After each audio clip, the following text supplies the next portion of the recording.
On one of these in quite some time. Used to back in my younger days of starting podcasts and doing podcasts. By the way, episode 998. The post game on Saturday will be 999, and Monday will be episode 1000. How about that? We've made it.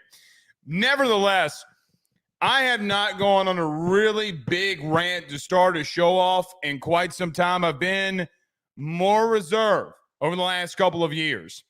Tonight, that's not how this is going to start off, because during the entire offseason, a lot of you, and you know who you are, came into the show when we would talk during the offseason about the running back position.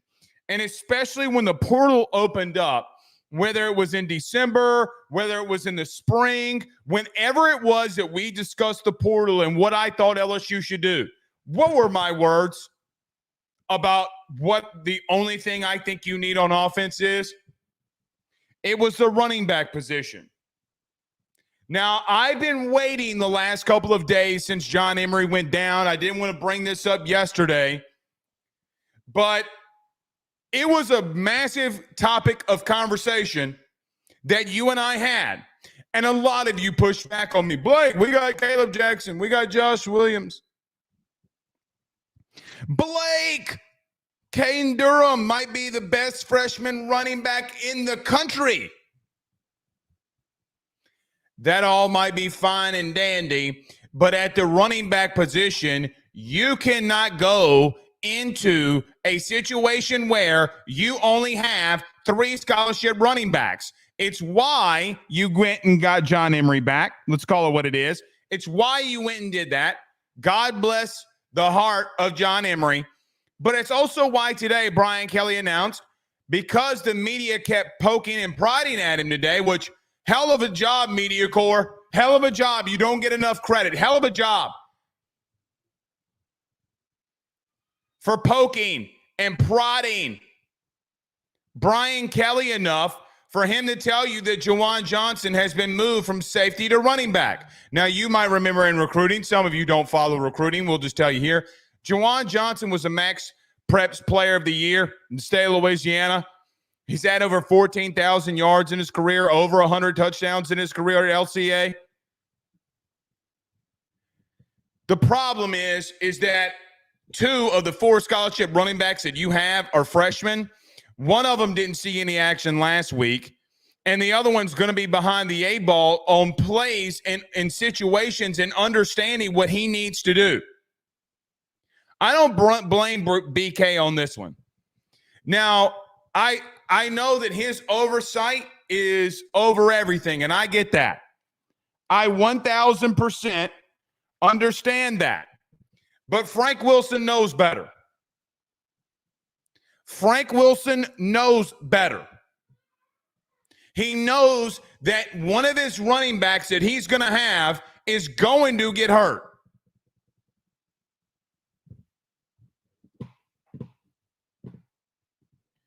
You know, we talked about situational awareness.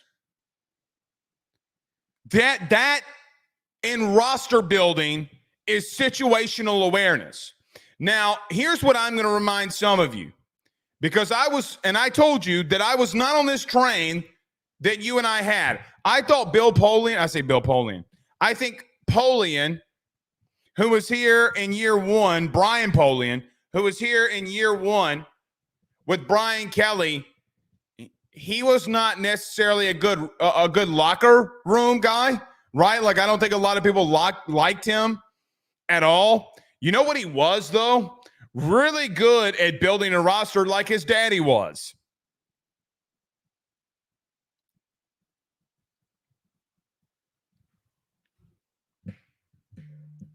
You can call me petty. You can call me whatever you want.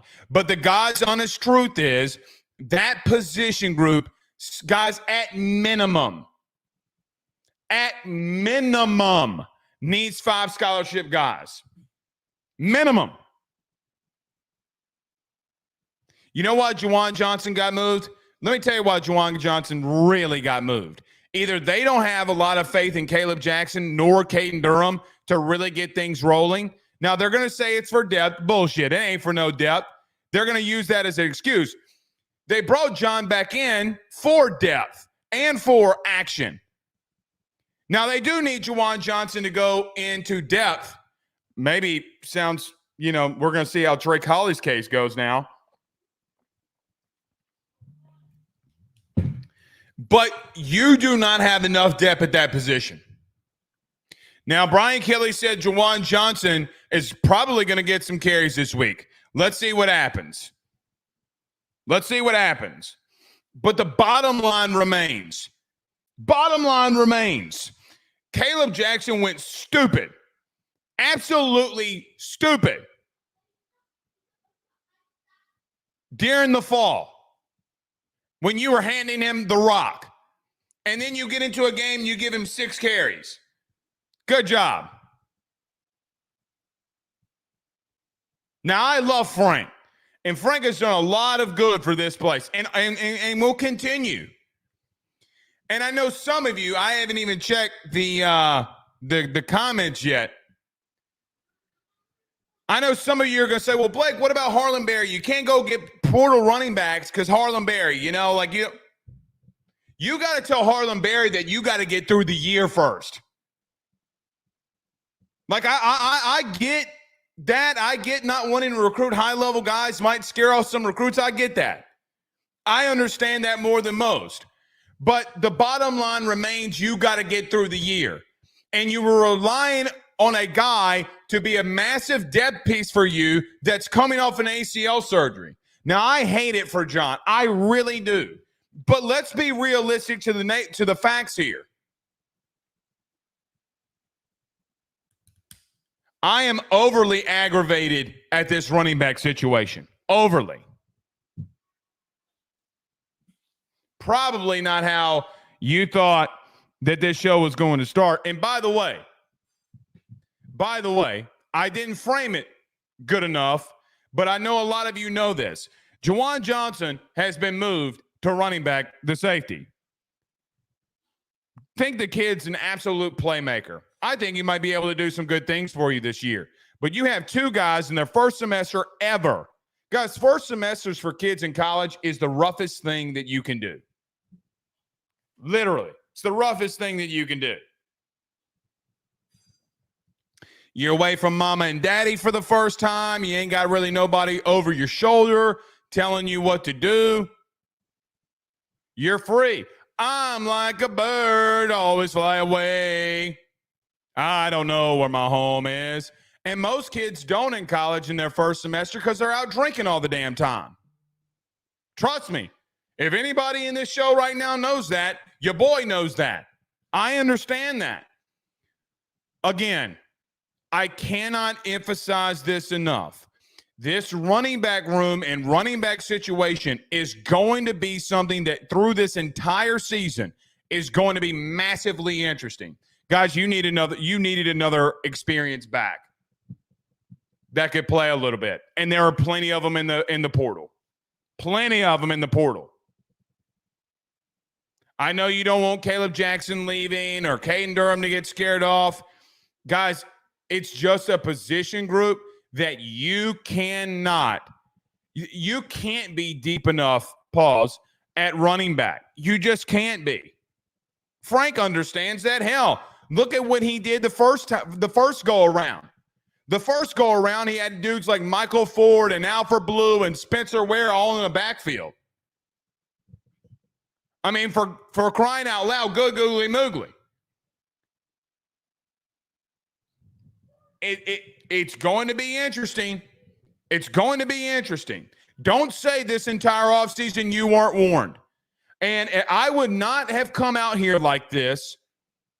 I wouldn't have if I did not get the pushback this offseason from you, some of you. You know who you are, like you gave me. Boy, you did not like it.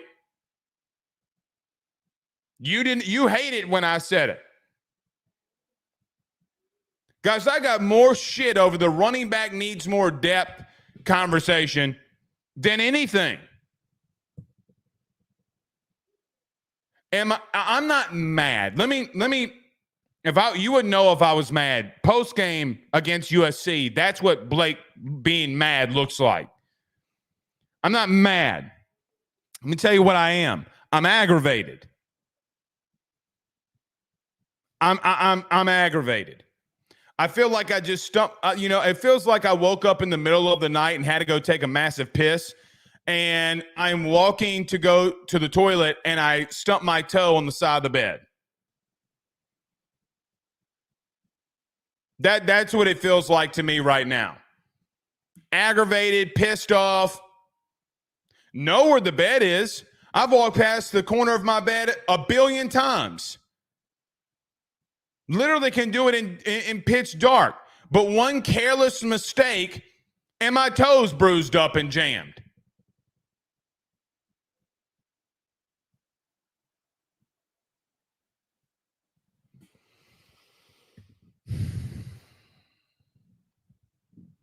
Not the only thing we're going to talk about tonight. Keys to victory.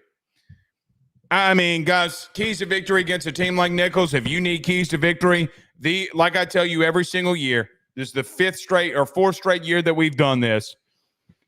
I mean, look, I'm going to give you 5 points in keys to victory. There are more of things that I want to see more than anything because I think you're going to win no matter what you do. We'll go through a little bit of Nicholls. So we'll recap. I got the film today which took 4 days. But I finally got the film from Nicholls when they played from their game with Louisiana Tech. We'll talk about injuries. Brian Kelly meets with media. Most of that's about injuries anyway, so we'll probably just combine those two. And then I'll give you week 2 picks. I'll say this. You should have stayed for picks last week. Your boy was 7-3 last week. If you stayed with us, now I tell you all the time, pick games individually. Don't parlay because parlays are how they get you. Bet these games individually. I will make you a winner. So stay with us. We'll give you 10 games that we'll pick tonight. And we're going at 6 like we do every Thursday this time of year because Brian Kelly's got a post-game or coach's show, and I'm not going to interrupt that. $10 from Cody McGee, a super chat, says, not you, Blake, but why is the media pissed at Brian Kelly? Everyone in the media is blaming Kelly for throwing his players under the bus. Why is everyone accusing him of that? Well, Cody, here's what I'm going to ask you, brother. You're going to have to send me those guys saying that for whatever reason. I guess I didn't see it. Here's what I'll say about Brian Kelly at the current moment. I've seen some of you say that we need to fire him and let him go. Guys, again, go look at our reels on Facebook. The views are insane. Absolutely insane. Go look at the comments. If you think I'm crazy, go look at the comments. One video, I think, got like 900 comments. The other one got like 1,000. And a lot of them in there said, fire Brian Kelly. So let me start off with this. Regardless of an opinion, it ain't happening. So you can want to fire him all you want to. Fire Brian Kelly because it gets you a couple likes on Facebook and you're like, yeah, people believe my takes. Okay. Trust me, it's not worth it. Use rational mind and logic. Not going to happen. That's number one. Number two, let's call it what it is. I mean, look, man. I don't think he threw his players under the bus. Actually, I know that he didn't. You know who he threw under the bus? Joe Sloan. That's who he threw under the bus. He did it again today. First thing that came out of Brian Kelly's mouth, he's aggravated about a Cokie Riley question. At least he looks like he's aggravated about a Cokie Riley question.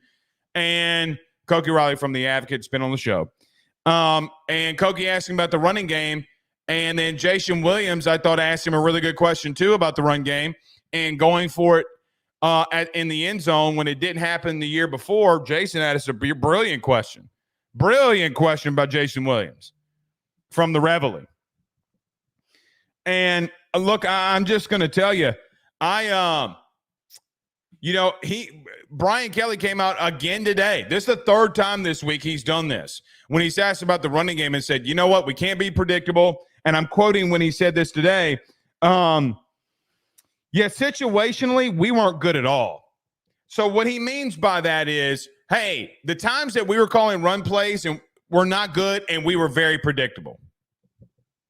Basically, he's picking up Joe Sloan by the back of the shirt and the back of the britches, and then when the bus is coming through a carpool, he's throwing that sumbitch right underneath. I mean that's what he's doing. So Cody, look, man. I will tell you on this Thursday episode, yeah, I'm pretty aggravated. I'm pretty aggravated because of this whole running back thing. In reference to what Brian Kelly said today, I don't mind what he said. I actually haven't mind anything that he said this week. Here's the truth, man. He understands the stakes. He's been in it for 33 years. Guys, there's nothing that I'm going to say that anybody's going to say that he doesn't already know. He's been in the game longer than I've been alive. I'm 34 years old. He's been a head coach for 33 years. I mean, guys, he knows more about football than anybody that will ever watch this stream.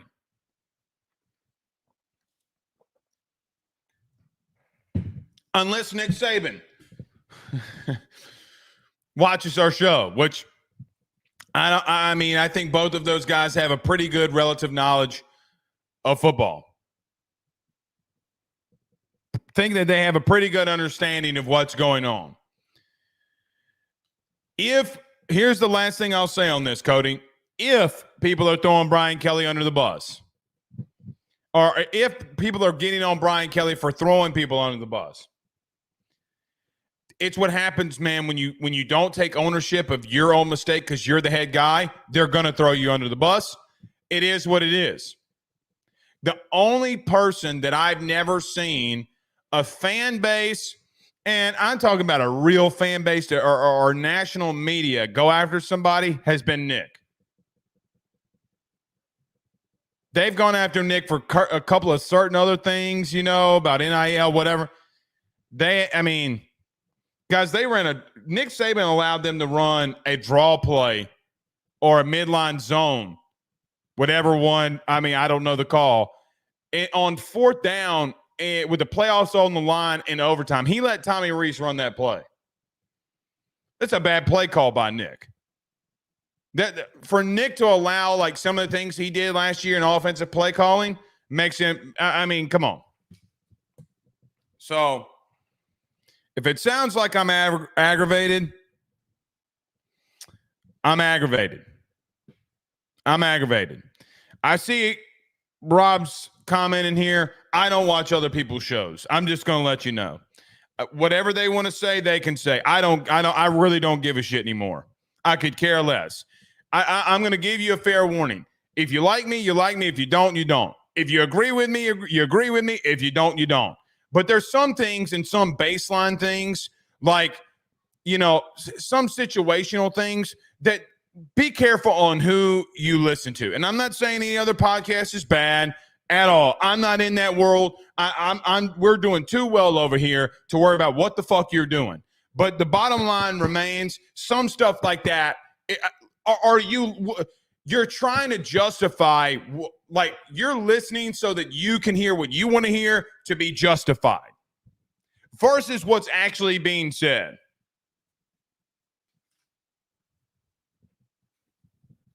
So, yeah. All right.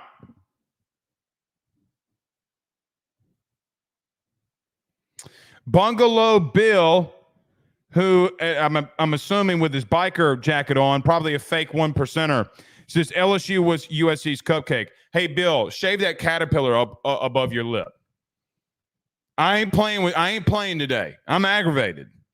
I'm not playing. Kevin says Brian Kelly isn't going anywhere. Y'all best settle down. Yeah, you best settle down. Yeah, y'all best settle down. Rob says Marcus Spears said it. I got to be honest with you, man.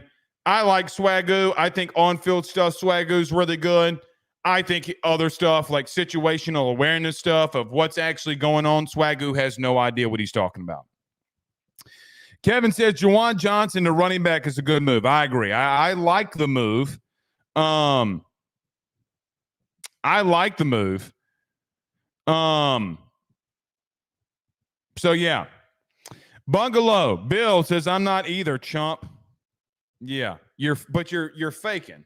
All you dudes that wear those stupid little biker fake jackets, get out of here with that, man. Get out of here with that.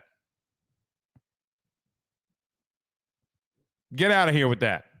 All right. Let's get rolling. Everybody do us a favor. Hit the like and share. Share to all those comments share all those comments. Share to all of those social media pages if you're on Facebook. Thank you if you do that. Share to all those social media pages. If you're watching us, listening to us on YouTube, like, subscribe, notification bell, wherever you listen to podcasts, rate, review, and subscribe. Let me take a moment very quickly and get something about what's actually something that's serious. Our guy Brent over at the Athletic Collection lost his brother. His brother passed away, and they had his funeral today. I'm just going to say, man, Brent, it came on with us a couple of months ago, has a lot of licensing for LSU and a lot of teams around the SEC. Brent and those guys over at the Athletic Collection do a really good job. They do very special things over there. All those like sweatshirts and stuff you see, like the LSU coaches wearing, is on Brent's website. Go over there. That's in and of itself. But he lost his brother, man, and I just want to tell him I'm so sorry, and I'm thinking about him. I'm praying for him. I can't imagine. So we're praying for all the guys over at the Athletic Collection. All right, let's get rolling. We'll be right back. Keys to victory. We'll give you some picks. BK meets with media. Let's talk about that next. Stay with us. BetOnline is the fastest and easiest way for you to wager on all of your favorite sports, contests, events with the first-to-market odds and lines. Find reviews for all the news for each league, including Major League Baseball, NFL, NBA, NHL, combat sports, college sports, esports, and even golf. BetOnline continues to be the top online resource for all of your sports information for live in-game betting, props, and futures. Head on over to BetOnline today and use your mobile device to join and make your first sports bet. Use our promo code BELIEVE50, that's BELIEVE50, BLEAV 50, to receive your 50% off welcome bonus on your first deposit. That's betonline.ag, betonline.ag. He will sell your house and find you a new. Well, Tyler's the man, he's here for you. If you want to buy or sell, well, it's not too late. Dial 955-0008. Just call 955-0008. Y'all call Tyler, he'll shoot you straight. Louisiana is unique. The food, the festivals, even the bugs. No, not mud bugs. Unwanted bugs like these. The ones you don't want crawling in your home or business. Trust the Shield from J&J Exterminating. We've been protecting Louisiana homes for over 50 years, earning the trust of our clients because we deliver what we promise. Protect your home from pests. Get the Shield from J&J Exterminating. J&J Exterminating. Yeah.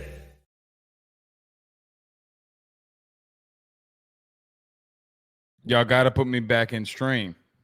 Okay. We're back. Interns. All right, let's get rolling. So 5 keys to victory. So look, you and I both know that the strong likelihood, even though you lost last week in week 1, is that you're going up against Nichols. There's a strong possibility and strong likelihood that you're going to win the football game. Now, I do these every week, no matter the situation, no matter what's going on. You and I always go through keys to victory on Thursdays. We're not going to stop today. I mean, we're damn near 1,000 episodes in here. We're not going to stop today. But here are the 5 things. Like I tell you every week, every time, no specific order, 5 things that I want to see. Number 1, stop panicking. Stop panicking. I feel like that the questions from media, I think some of the responses from BK and others this week conversations that I've had with the coaching staff, some of them this week, have been legitimately that I feel a little bit of panic around them. Stop panicking. Now, for what it's worth, I think Brian Kelly has remained pretty calm. On Monday says, look, man, we're going to be a pretty good, damn good football team. And none of you believe him. A lot of you are probably saying, you know what? Yeah, we need to see it. And I'm with you. We need to see it. We need to see them be a really good team. Why would he go out in public and say that? Because Brian Kelly's been a pretty straight shooter, right? Like he's been a very straight shooter in the sense of he's going to tell you what he thinks. I mean, he really doesn't mask a lot of words here. Relax. RELAX, as Aaron Rodgers spelled out one time in a press conference. Relax. The only thing I would say here is this. You got to have a sense of urgency in every single game that you play.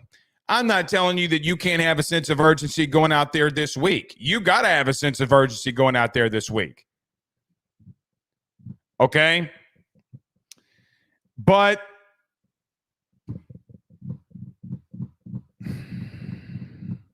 just relax a little. Stop being so tense. Go out there and have fun. This is still a game. This is still a game.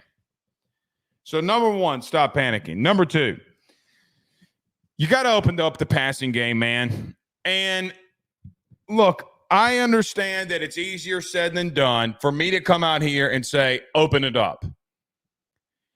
And what's going to be said on the post game is that from you and I that, well, why didn't you open it up last week? Right? Like, why did you not open up the passing game last week? I have no idea what's going on with the internet. I mean, it's just, I guess it's the weather, man. I'm already aggravated. That's aggravating me anymore that the damn internet won't work. Fucking Spectrum. It's easier said than done. And it's going to piss some of you off that if they go out there and open it up a little bit. Guys, I want to see what you got. Right? Like, I'm not the kind of guy. I hate the take of, hey, man, you don't show them everything because you don't want them to prepare for it. Bro, there's only so many hours in the week that these teams can prepare for and what they can do. If you show them different things out of same formations and confuse the shit out of them, and then you're able to continue to go and do other things out of same formations, guys, I got to tell you, they got more to prepare for. So either they're going to stay up really late and continue to prepare for it, and then you can throw in other wrinkles behind all of this. Guys, that's what Lane does. Do you really think – let me ask y'all a question. Do you really think that the good play callers – actually, I'm not even going to say the good play callers. The elite play callers in this game, Lincoln held nothing back from you. Nothing. Guys, they tried to run a double reverse that almost failed. They didn't hold shit back from you. Screens, waggles, boots, counters, tight end delays. I mean, Lincoln was very diverse in what he did. He didn't hamstring himself. Running game wasn't working. I don't get, you know what? We're not going to completely go away from it. We're going to throw this rock a little bit. All right, shit. Y'all going to actually stop our running game. So you know what we're going to do? We're going to throw it. We're going to continue to throw it. Blake Baker adjusted. Others didn't. I want to see what you got. Now, early in the week, Brian Kelly said that they got to get Shelton Sampson involved here. Yeah. Let's see what he's got. Now, Shelton Sampson last year, if I'm not mistaken, he had a very tough game against Grambling late in the game, had 2 drops. One of them was a touchdown from Garrett Nussmeier.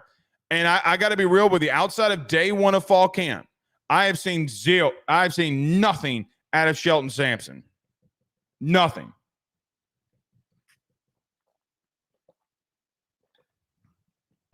Kid's got a lot of talent. He's got to show that he can do something with that talent. Open it up. Show me everything you got. I mean, I'll give you a Klondike bar. What would you do for a Klondike bar? I mean, I don't know what to tell you. Go 5 wide. Be dynamic. Hopefully they do it. I doubt they open it up too much, but they need to open it up some. Show at least that Garrett Nussmeier will run the football. I know what a lot of you are going to say, and you're going to disagree with me. It's fine. But Lincoln Riley and D'Anton Lynn this week have already confirmed that they had zero trust that Garrett Nussmeier on any of these RPOs would pull and run in any kind of zone reads, read options. They literally have said that we told our DNs to crash down on the running backs, and because we knew he wasn't going to pull it, and if he did, we'll give up the big game and live to fight another day. You have to show teams that you're going to do it, or else that's going to continue to happen, and your running backs are lame ducks. 7 of your carries in the second half you got tackled by somebody from the outside coming in on a blitz. So you're either on a blitz or a DN crashing down. You're going to have to take care of that, or you're going to have to scheme up a true inside zone without the read behind it. So what do I mean by that? On a zone read, the DN or the outside guy is going to come down, okay? And if they're going to continue to crash down to go to the ball carrier, you're going to have to either pull that thing and run it, or you need to pull it and throw it. But you can't be conservative. I don't want Garrett Nussmeier getting hurt. I don't. I don't. You can't. He cannot get hurt. But he's got to show that he can run. But you can't. Here's another thing that you can do. Now, if you run him enough, if you run him like 10 times, that's a bit egregious, right? Like, okay, that's absolutely insane. You run him 8 times. That's insane. You run him 3 times, perfect. Perfect. Let him keep a zone read. Let him do a quarterback draw in the red zone. You got to show teams that he will run the football, because if you don't, they're going to scheme you up. Or do this. Tell him to start pulling those RPOs. He's going to have to pull it either way. Pull it to throw, pull it to run. Either one, he's going to have to start doing it so people respect the shit out of you. Number 4. Continue to stay on the gas pedal on defense. You know what a lot of defensive coordinators do is when they go into a game like this, they kind of just let players play. You know what I mean? Like they go in base and they play man-to-man coverage, and it's base all across the board. They don't really blitz. They don't really send anybody. I don't think Blake Baker's going to be like that. Continue to do what you're doing, because the more reps you get in a game like this with that, the better it's going to be for you down the road.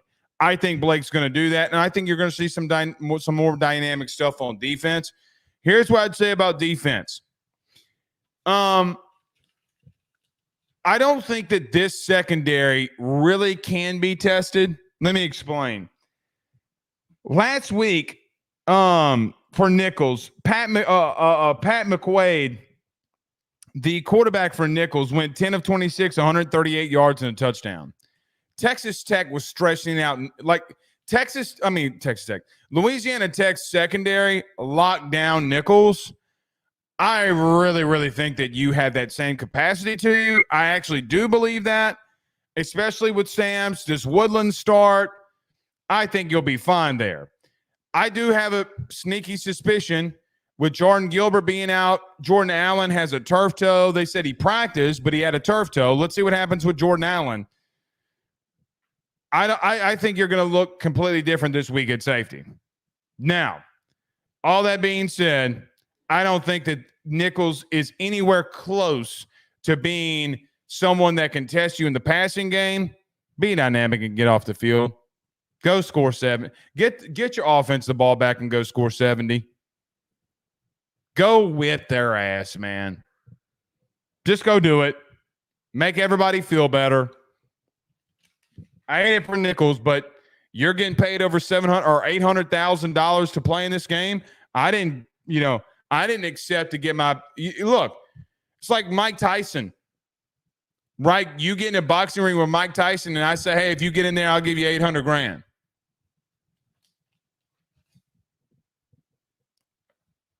Let me ask y'all a question. Thumbs up or thumbs down? Put it in the chat right now. For $800,000, would you get in a ring with Mike Tyson in his prime? For 800 large, would you get in a ring with Mike Tyson? And we could put like let's just say 5 rounds on it. Thumbs up, thumbs down. Would you get in a ring with Mike Tyson in his prime for $800,000?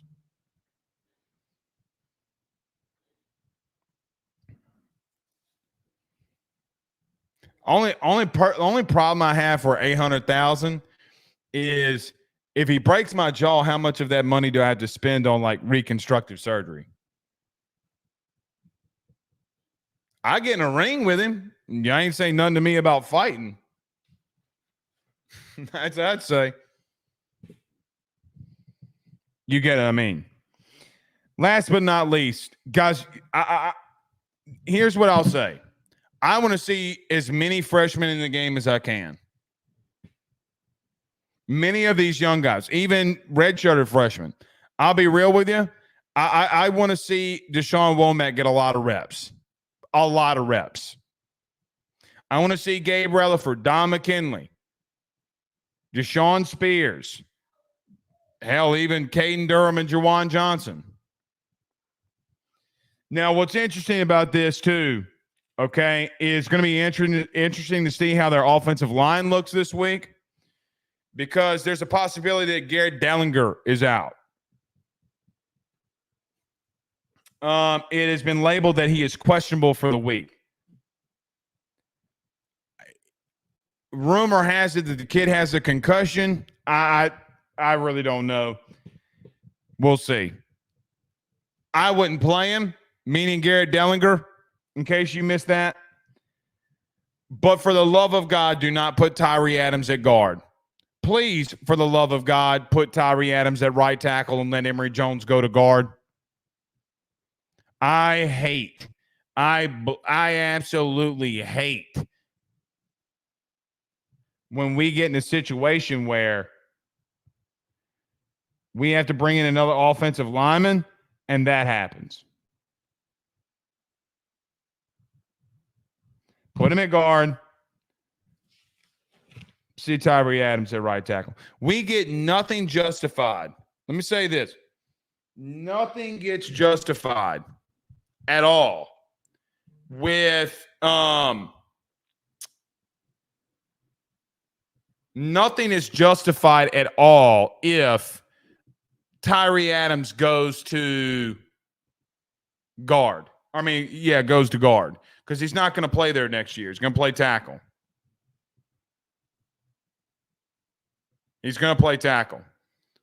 So I don't know. Let me see if I can fix this right quick.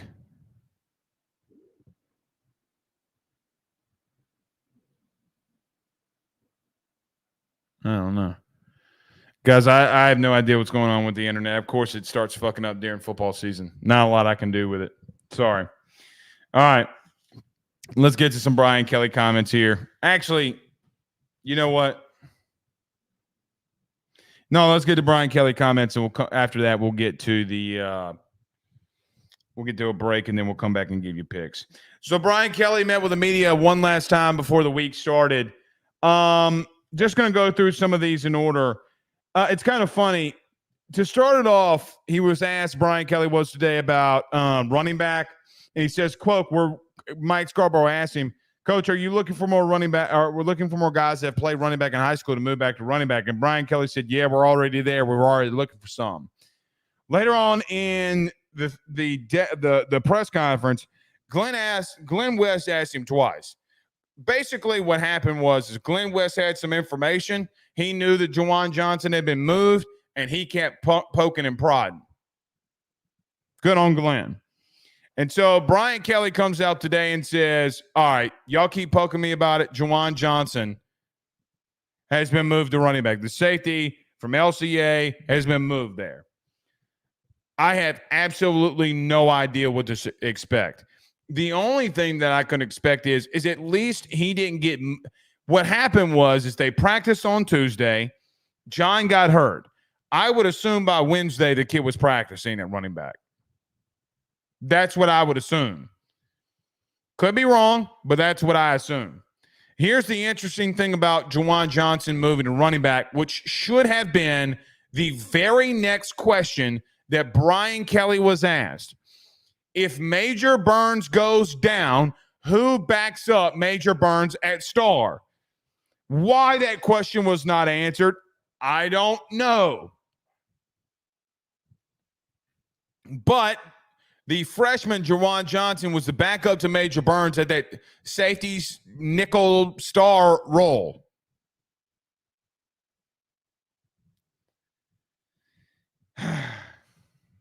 Why did nobody think to ask about the backup for Major Burns? Now, we're likely going to see it. The question becomes, does Juwan Johnson play both ways? Does he learn both of them? I don't know.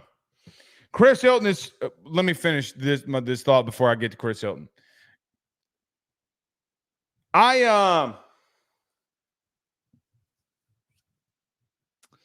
I think Juwan Johnson is a hell of an athlete. You know, the ironic thing is I thought Juwan had a pretty good camp on defense. Juwan Johnson all camp was very athletic. Like, wasn't always great in coverage, but was high. You just could tell he was an athlete, man. You know what I mean? And with that being said, I want to see the kid get some carries. I have no idea if that's even remotely likely. I want to see him get some carries. It's going to be interesting to see. Brian Kelly was asked about Caden Durham because of John going down. He said that he's had a great week. I don't expect BK to say anything less. Here's what I think about Caden Durham. I think that Caden Durham can hit explosive plays for you. What I don't like about Caden Durham is I think at times him running in between the tackles, things have gotten a little too physical for him, and he's had a tough time. Pass blocking, he's had a tough time. That's what I think about Caden Durham at the current moment. So we'll see. Aaron Anderson. He was asked about Aaron Anderson, the wide receiver from Carr. And he said that he loved the progress of Aaron Anderson. Guys, we forget Aaron Anderson was a 5-star. And it's interesting because Aaron had, he was injured in his first year at Alabama. He transfers in basically like a freshman year. Doesn't really do anything spectacular. And then last week, he looked really good. Because Aaron Anderson can be a guy. And you know what's interesting? Chris Hilton's going to be out this week. And I got to tell you something that I would do. There are some specific guys that I would try to force feed the football to. Aaron Anderson is one of them. I know you only get so many plays, but getting him 8 targets wouldn't bother me, if I'm being honest, to see what he can do. Maybe that's a little too much, but guys, he looked very good. And he looked very good all camp too. You know, when we did these practice reports, we talked a lot about Aaron Anderson getting the catch, Aaron Anderson, and we were all skittish in the media because it's like, yeah, man, I mean, he looked good last year. So Aaron Anderson is a guy that is starting to progress here. Going to be interesting to see what the status of Jelani Watkins is, because he's been the guy that's been behind Aaron Anderson with Xavier Thomas there too. I know that they want to try to do some things at receiver. Here's the ironic thing with that. You're trying to get a lot of guys. Here's what's interesting to me about Brian Kelly's comments this week. He said that we got to get Shelton Sampson the football. We got to get Aaron Anderson the football. We got to get C.J. Daniels the football. Well, that's 3 receivers. So to get all of those 3 guys work, that means that you got to throw the football a heavy amount, right? Like either somebody's going to be left out in that, or you're not, or you're really going to go in here in this game and throw the football. Here's what I think Brian Kelly's going to do. This is what I would advise him to do if he gives 2 shits about what I think. He probably doesn't, but if he did, I want you to establish the running game. Okay, I want you to do some good things in the running game. I think your running game will be fine. Now, next week, we got a serious conversation about that defensive line against South Carolina. That's a whole different topic. However, his comments, he keeps saying all week, I want to get the receivers involved. I want to get more receivers involved. Want to get more receivers involved. Okay, well, you're probably saying that because of you don't want your running back to take a lot of hits this week, and I understand that. Best way to protect your running backs is don't run them. However, you need to run them too. Like, you can't be scared of an injury. You can't be so footing around and saying that you don't want to run your running backs because you want to risk injury. All right. A couple other things he said. Here, guys, here's something else too. To wrap up the Brian Kelly media portion of today. Brother, he threw Sloan underneath the bus again. I don't give a shit what you tell me. Brian Kelly was asked about the run game, and he said, do you think it was efficient enough? And he said, yeah, it was efficient enough. The problem is everybody knew that we were running the football. Let me give you a translation of what Brian Kelly's really telling you here. For the last 4 days, every time that Brian Kelly's been in front of a microphone, he's called his offensive run game predictable. He said the scheme sucks and that we need to do different things and be more diverse and dynamic in the running game. You know what's interesting?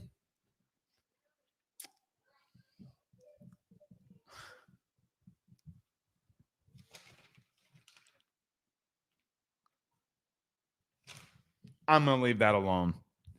It would make for a really good clip, but I'm not getting a nasty phone call.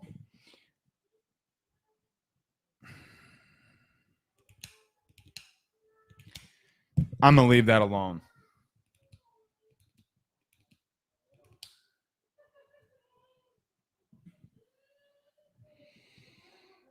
I probably should have just said it. All right. Got a couple of super chats in here. Taylor on YouTube says, as good as Nuss was, if he had some more starts, I think he would have finished off USC. I think the difference between Burrow and Jaden Daniels from year one to year two. Yeah, Taylor, thank you for the super chat. I'm not blaming Garrett at all. Okay. Here's what I think happened with Garrett. I think Garrett was told to be more conservative, and he was force-fed about being conservative, and he was too conservative. Right? Like, I think he was way too conservative. What I have been saying all offseason, he's got to tone it down. Go back and listen to every time we talked about this. He's got to go back and tone it down some. Not all of it. You don't take the gunslinger out of him, but, you got to get him to a place where, hey, man, if it's second down, okay, and you don't think that you can fit a throw into a very, very tight window, and Caleb Jackson is on a check down, throw the check down. Live to fight another down. Especially like if you're throwing on first and second down. And here's another thing too.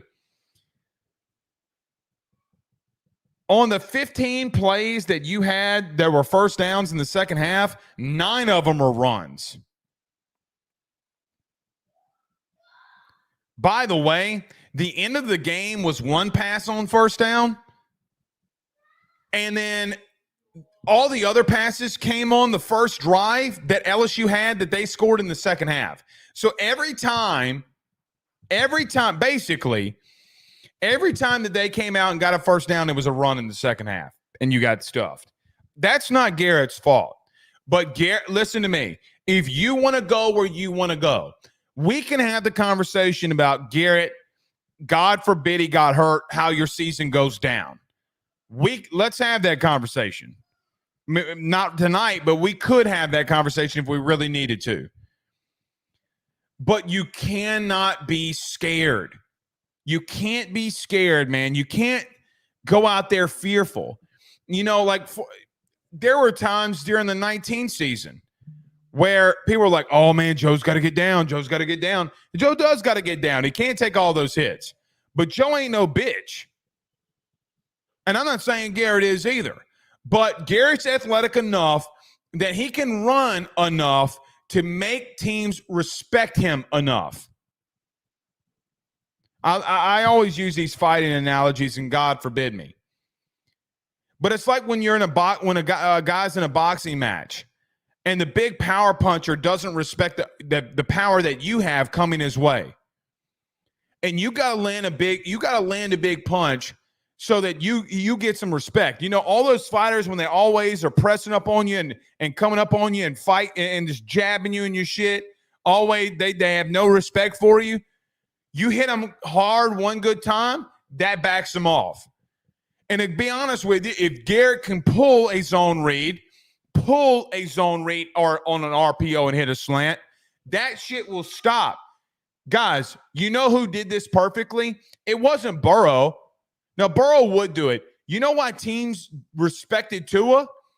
Because Tua would make you pay, because if you were crashing down on his running back, he was going to pull it and hit on a slant on the RPO, and that's why teams backed off in the running game. It's why, guys, I swear to God, it's why LSU did it. I had a conversation with the coach who said he backed off of Tua because if you came and crashed down on a running back from the outside, Tua's going to light you up on those RPOs all night long. So those are simple things that you got to do. Guys, these are non-freaking negotiables. Non-negotiables.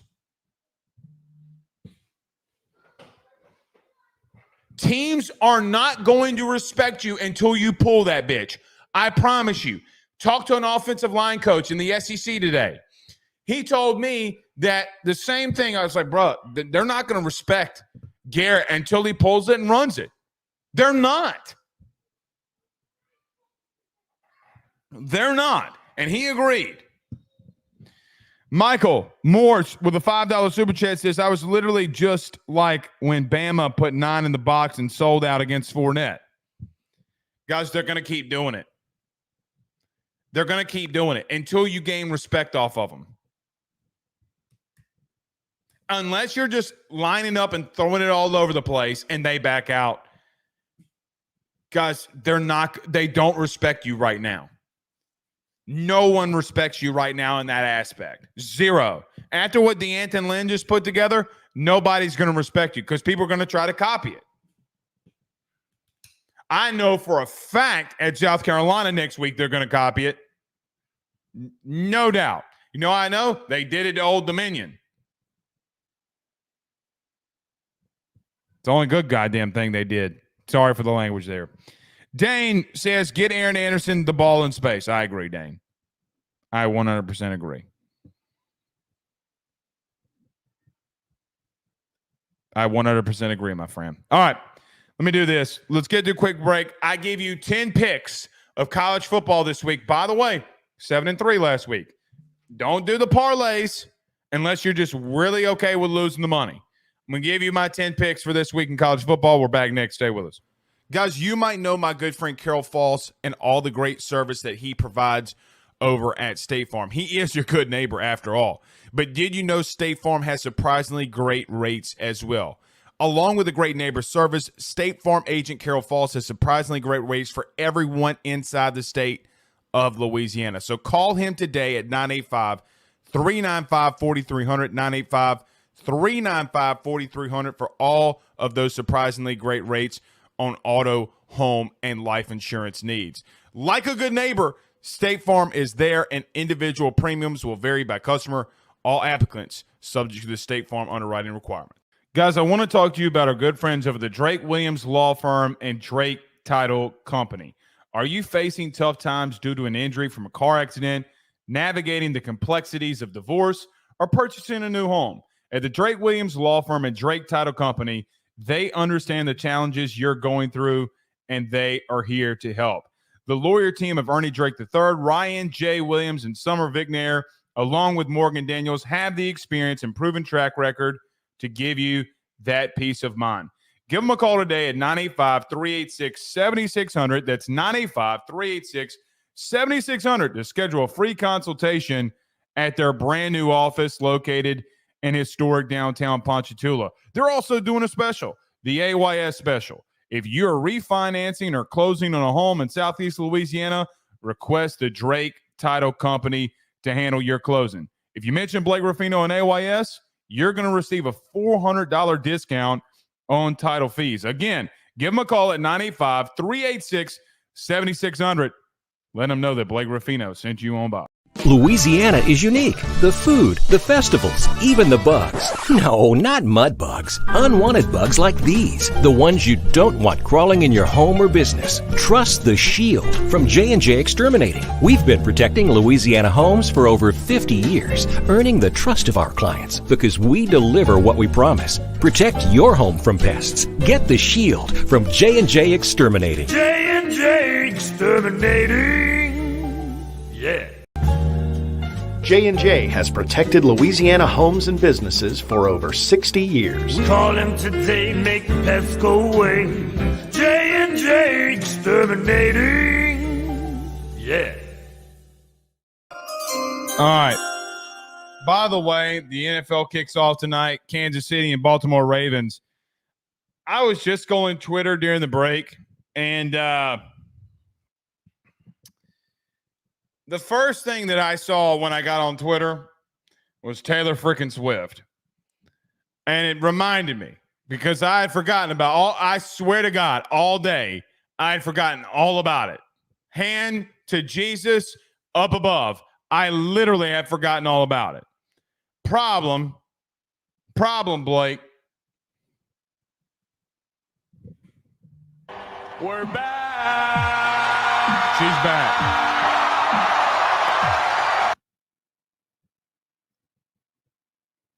I can't go a whole nother football season with this Taylor Swift shit. Can't happen. All right, let's get to picks and get out of here. 10 picks last week in week 1. We went 7-3. Yes, we lost LSU. We lost Vandy, which, you know what, man? You know what? I didn't talk about Vandy last night. I should have. They were on my list to talk about. You know, Vandy beat Vitek last week. Now this week they have Alcorn State, and then they have Georgia State the following week after that.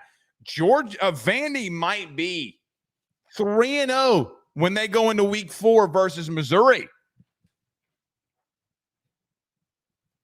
Vandy going to get some early love action in the month of September. You got to love it. But lost to Vandy, LSU, and then Florida State. I thought Florida State would bounce back versus Boston College. Boy, was I wrong. It's bad over there in Tallahassee. I'm staying away from Florida State games all year. All year. Game delayed to 7:40. How about that? Isn't the weather really bad, like raining? Yeah, be fine. That's why I should have some college football on Thursdays. I would rather watch that. All right, let's get to these 10 picks. Number 1, Texas goes to Michigan. I'm taking Texas. I'm staying away from the points if I was a bettor. I think that Michigan's defense is elite. I think they have elite NFL playmakers, both on all 3 levels. I do think it's going to be tough for Texas to go in there and run the football, and I think that Quinn Ewers is going to have to throw it. The problem is, I think because Michigan's offense is so bad, I don't think they could score enough points to keep up with them, even though I think Quinn Ewers can throw it all over the place. For that reason and that reason alone, I'm just going to take Texas to win. Now, here's the thing about good defenses. Guys, if Texas can't run the football and Quinn Ewers has one of those dookie water games that he likes to have in these big type of situations sometimes, then watch out for Michigan. I'm telling you, I don't bet that game, man. If you're going to do it, bet a money line. Either which way, the way that you feel. Don't bet points. You're going to get your ass beat in that one. Colorado, Nebraska. Well, I'm going to pick Nebraska here, and I'll tell you why. I think Colorado can abuse them wide receiver-wise on the outside with Shador and guys like Jimmy Horn and Travis Hunter, of course. Guys, they were struggling to run the football against NDSU. They were struggling to stop a quarterback that was mobile and can run. I just think that Nebraska is a deeper, more complete overall team. How can Dylan Raiola lead them to a victory? So on Ruffino and Joe's show this week, we previewed Colorado and Nebraska. And, man, those Nebraska fans were in our comments all day long. Man, this is a big game for them. They're putting a lot of stock on this Colorado game. Let's see how it pans out for them. But I'm taking Nebraska. I got Nebraska at -6.5. I would take it. Kentucky versus South Carolina. Listen, the only touchdown South Carolina scored last week is because their defense forced it and gave them the ball at the 5. Other than that, they were anemic offensively. Goggles Sellers legitimately was not able to throw the ball. Now, Lenoris can run it. Raheem Rocket Sanders is there. I think their running game is good, but that defense at Kentucky is so stout, man. Arguably one of the top 5 defensive lines in all of college football. They got those kinds of dudes in their defensive line. They go and get multiple really talented linebackers. Maxwell Harrison might be the best DB or corner in the SEC, and that's saying a lot, but might be the best corner overall in coverage. Their unit. Does Brock Vandagriff have turnovers? I could see a world where South Carolina, who forced some turnovers last week, can get that. I just have no faith that they can score the football. I think Shane Beamer is going to get in trouble. Let's get to this. Tennessee and North Carolina State. I do think that this one might be a little bit of a blistering. Like I really, really, really do. I think this one can get very ugly because I think that Tennessee is going to actually be that good.